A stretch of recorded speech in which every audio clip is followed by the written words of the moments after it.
अन्य धर्मी यानी कि नैयायिकों, जिसे न्याय दर्शन के अनुयायी कहते हैं, वो न्याय दर्शन के अनुयायी जो नैयायिक हैं, वो लोग भी मानते हैं कि एक साथ में क्रिया पांचों इंद्रियों की हो सकती है, मगर उपयोग तो कोई भी एक ही इंद्रिय के साथ ही रहता है। उपयोग का मतलब उन लोगों ने ऐसा किया है कि मन का जोड़ान। उन लोगों ने मन को परमाणु जितना माना है और परमाणु जितना ही माना है, इसीलिए वो बहुत ही शीघ्रता से सभी इंद्रियों के साथ चपलता से जुड़ जाता है और हमें ऐसा लगता है कि एक ही समय में हमने सभी इंद्रियों का कार्य कर लिया, मगर ऐसा नहीं है। उसकी तीव्रता, चपलता, शीघ्रता इतनी है जिससे हमें ऐसा लगता है कि ये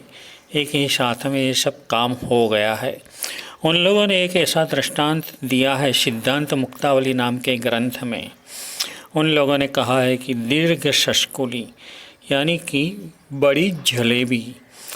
जलेबी जब जिसके हाथ में है तो उसे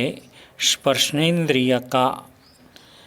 बाद में रसनेन्द्रिय का, और वो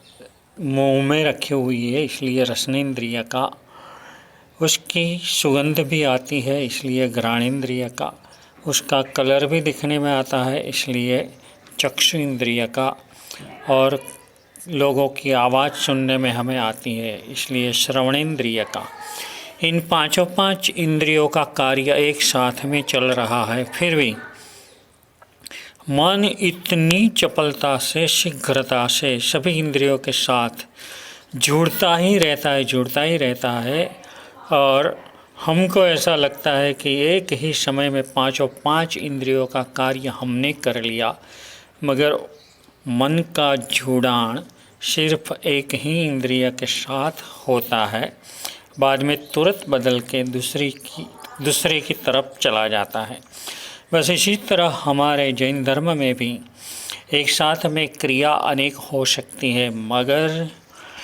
उपयोग तो एक ही होता है, मगर उपयोग इतना शीघ्रता से बदलता रहता है, फिर भी हमें ऐसा महसूस रहता है कि एक ही समय में हमने सभी काम कर लिया है। ये जो बताया है वो प्रश्नोत्तर 108 के अनुसंधान में बाकी का जवाब का पार्ट यहाँ पर लिया गया है।